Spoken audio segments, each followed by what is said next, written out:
नमस्कार दोस्तों, मैं डॉक्टर प्रियंका स्वागत करती हूँ आप सबका मेरे YouTube channel homeo care for all में।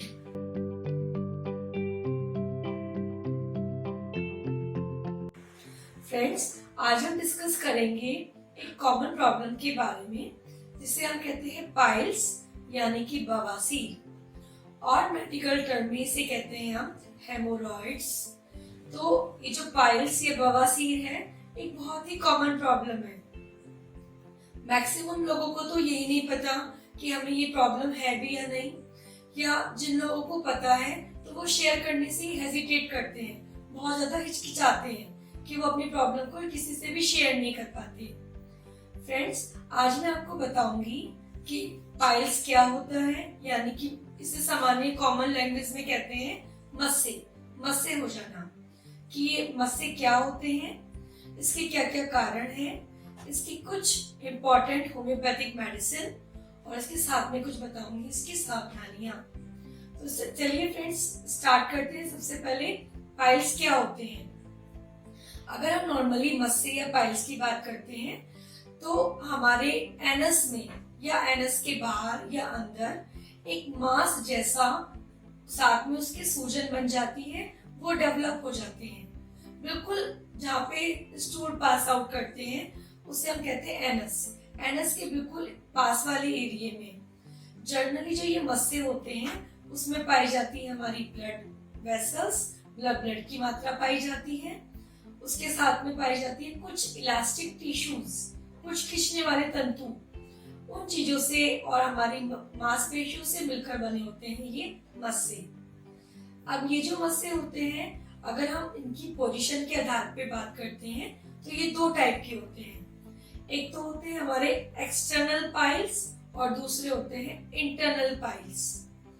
एक्सटर्नल जो पाइल्स होते हैं वो होते हैं बिल्कुल एनस के बाहर की तरफ, एनस के चारों तरफ की जो ओपनिंग होती है वहां पर पाए जाते हैं एक्सटर्नल पाइल्स। और जो इंटरनल पाइल्स होते हैं वो एनस की ओपनिंग से अंदर की तरफ लगभग 2 से 4 सेंटीमीटर अंदर की तरफ पाए जाते हैं, वो होते हैं इंटरनल पाइल्स। तो दो तरह के पाइल्स होते हैं, एक्सटर्नल और इंटरनल। अब अगर सिम्टम्स के आधार की बात करें तो सिम्टम्स के अकॉर्डिंग पाइल्स 2 टाइप के होते हैं। पहला होता है ड्राई पाइल्स, दूसरा होता है ब्लीडिंग पाइल्स। अब सबसे पहले मैं आपको बताती हूँ ड्राई पाइल्स क्या होते हैं।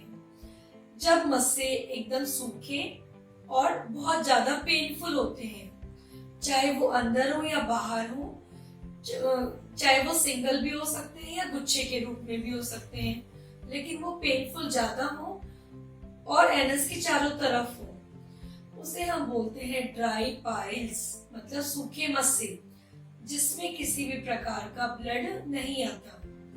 और सेकंड जो पाइल्स होते हैं उन्हें बोलते हैं ब्लीडिंग पाइल्स, मतलब मस्सों के साथ में खून का गिरना, मतलब जैसे जैसे हम मस्सा बढ़ता रहता है जो ब्लीडिंग है वो ज्यादा क्वांटिटी में होनी शुरू हो जाती है, उन्हें हम बोलते हैं ब्लीडिंग पाइल्स। तो इस प्रकार से अगर हम पोजीशन की बात करते हैं तो पोजीशन के आधार पर होते हैं दो, एक्सटर्नल और इंटरनल। इसी तरीके से और यदि हम उसके सिम्टम्स की बात करें तो ड्राई पाइल्स और ब्लीडिंग पाइल्स होते हैं। नॉर्मली अगर जो बाहर पाइल्स होते हैं वो तो हमें नेक्ड आई से विजिबल होते हैं, लेकिन इंटरनल पाइल्स हम प्रोक्टोस्कोप की सहायता से भी आराम से विजुअलाइज कर सकते हैं। अब आता है आपका नेक्स्ट इसके कारण। कौन कौन से इसके इम्पोर्टेंट कारण हैं जिससे हमारे पाइल्स डेवलप हो सकते हैं। पाइल्स का सबसे मोस्ट इम्पोर्टेंट कारण जो माना गया है वो माना गया है कॉन्स्टिपेशन, यानी कि कब्ज। जिन लोगों को बहुत लंबे समय से कब्ज की परेशानी रहती है या जो लोग स्टूल पास आउट करने में बहुत ज्यादा जोर लगाते हैं, उन लोगों को पाइल्स होने की संभावना बहुत अधिक होती है। अब नेक्स्ट है आपका, यदि फीमेल्स की बात करें तो फीमेल्स में आफ्टर नॉर्मल डिलीवरी के बाद पाइल्स होने की या मस्से होने के चांसेस बढ़ जाते हैं। या फिर जो लोग अपने डाइट में फाइब्रस डाइट फाइबरस चीजें कम यूज करते हैं उनमें, या फिर बहुत ज्यादा क्वांटिटी में गरिष्ठ और गर्म भोजन खाने के कारण, या फिर हमारे बॉडी में पानी की कमी होने के कारण। उसका जो मेन सिम्टम है वो कोरिलेटेड है आपस में। मेन है आपका कॉन्स्टिपेशन।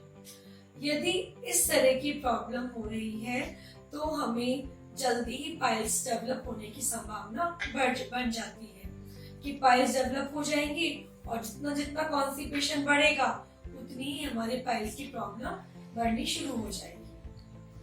अब मैं आपको बताती हूँ इसके लक्षण। जनरली जो पाइल्स होते हैं वो एकदम मस्से के रूप में होते हैं। ये हार्ड भी हो सकते हैं, सॉफ्ट भी हो सकते हैं। एनस के चारों तरफ सिंगल पाइल्स भी हो सकते हैं या फिर गुच्छे के रूप में। इसका जो इम्पोर्टेंट सिम्टम आता है, जब हम स्टूल पास आउट करते हैं तब पाइल्स थोड़े से बाहर निकल जाते हैं, और जैसे ही स्टूल पास आउट क्लियर हो जाएगा उसके बाद वो पाइल्स अंदर की तरफ चले जाएंगे, अगर इंटरनल पाइल्स है तो। इसके साथ में एनस के चारों तरफ बहुत ज्यादा रेडनेस, ईचिंग और पेन होता है। कुछ पाइल्स बहुत ज्यादा पेनफुल होते हैं कुछ मस्से, और कुछ मस्सों में किसी भी प्रकार का दर्द नहीं होता। कुछ मस्सों में इतना ज्यादा पेन होता है जैसे सुइयां चुभ रही हो, इस तरह का पेन होता है। तो अगर हमारे ड्राई पाइल्स हैं तो उसमें ब्लीडिंग नहीं होगी, और यदि ब्लीडिंग वाले हैं तो साथ साथ में हमें ब्लीडिंग भी होती रहेगी। यदि हमें ब्लीडिंग लंबे समय तक होती रहे तो हमें एनीमिया होने के चांसेस भी हो जाते हैं। अब मैं आपको बताती हूँ इसकी इम्पोर्टेंट सावधानियां, जिसके द्वारा हम कॉन्स्टिपेशन को और साथ में पाइल्स को बनने से रोक सकते हैं। सबसे फर्स्ट चीज है, हमें होल ग्रेन यूज करना है। होल ग्रेन का मतलब है चने, मूंग, मोठ, इस तरह की चीजों का इंटेक ज्यादा करना है। नेक्स्ट, हमें आटे को छान कर नहीं खाना है, मतलब बिना छना हुआ आटा खाना है, क्योंकि बिना छने हुए आटे में फाइबर्स जो होते हैं हमारे वो ज्यादा होते हैं। नेक्स्ट, जितने भी हमारे जूसी फ्रूट्स हैं जैसे वाटरमेलन है, पपाया है, बनाना है, इनका इंटेक हमें ज्यादा करना है। हमें कम स्पाइसी वाली चीजें खानी है, मतलब ज्यादा तीखे मिर्च मसालों का इस्तेमाल नहीं करना है। साथ में वाटर का इंटेक ज्यादा करना है। मेन हमारा एम है कि हमें कॉन्स्टिपेशन नहीं होने देना है, क्योंकि जितना ज्यादा कॉन्स्टिपेशन होगा उतनी ही हमारी प्रॉब्लम बढ़ सकती है।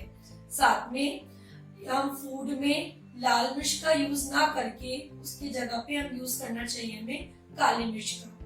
काली मिर्च भी पाइल्स को रिड्यूस करने में बहुत हेल्पफुल होती है। इसके अलावा हमें क्या चीज नहीं खानी है, हमें बहुत ज्यादा स्पाइसी फूड का इंटेक नहीं करना है, हमें मीट का इंटेक नहीं करना है मेन चीज जो है, और बहुत ज्यादा ड्राई फूड का जैसे सूखी सब्जियां वो हमें कम खानी है। मतलब मेन चीज है हमें रशे वाली चीजें का इंटेक ज्यादा करना है। अब मैं आपको बताती हूँ इसकी main most important homeopathic medicine. सबसे फर्स्ट जो मोस्ट इम्पॉर्टेंट होम्योपैथिक मेडिसिन है वो है आपकी एस्कुलस 200। ये जो मेडिसिन है इसमें जनरली ब्लीडिंग नहीं होती, पर यदि प्रॉब्लम हमारे लंबे समय तक हो जाए यानी कि क्रोनिक हो जाए तो उसमें ब्लड भी आना स्टार्ट हो जाता है। जनरली इसके मस्से बड़े होते हैं, एनस के चारों तरफ खुजली होती है, और मस्से के साथ साथ में बहुत ज्यादा बैकएक की प्रॉब्लम रहती है। तो ये जो मेडिसिन है एस्कुलस, सेकंड आपका जो वेरी वेरी इंपॉर्टेंट मेडिसिन है एस्कुलस, वो आपको 200 में सुबह दोपहर शाम तीनों टाइम यूज करनी है। नेक्स्ट जो मेडिसिन है आपकी वो आती है एलोइस ओक्रोटीना। एलोइस ओक्रोटीना आपको 200 में यूज करनी है। ये जो मेडिसिन है जनरली मानी जाती है ओल्ड एज में, कि यदि किसी भी पर्सन को डायरिया या कॉन्स्टिपेशन ऑल्टरनेट बना रहता है, उसके कारण उसको लगातार पेट खराब होने के कारण यदि कॉन्स्टिपेशन की प्रॉब्लम रहती है, उस समय एलोइस ओक्रोटीना बहुत ही अच्छा काम करती है। लास्ट आपकी मेडिसिन है acid nitricum 30। Acid nitricum 30 generally painful piles के लिए यूज की जाती है।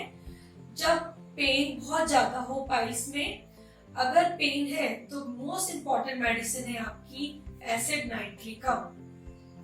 इसके साथ में मैं आपको एक मेन होम्योपैथिक मदर टिंचर के बारे में बता रही हूँ कि जो किसी भी प्रकार की, चाहे ब्लीडिंग कम हो या ज्यादा हो, अगर पाइल से ब्लीडिंग हो रही है तो उसको एकदम रोक देगा। वो है आपका हेमामेलिस। फ्रेंड्स, एक बार स्क्रीन पर देख लीजिए, हेमामेलिस क्यू। ये जो मेडिसिन है आपको 20-20 ड्रॉप्स आधा कप पानी में डालकर सुबह और शाम लेनी है, 2 टाइम्स। जैसे ही आपकी ब्लीडिंग कंट्रोल हो जाती है, वैसे ही ये हमारा मदर टिंचर हमें बंद कर देना है। तो ये है आपका हेमामेलिस क्यू। तो ये थी आपकी most important homeopathic medicine. Friends, अगर आपको मेरी वीडियो पसंद आई हो तो प्लीज सब्सक्राइब जरूर करें, लाइक और शेयर।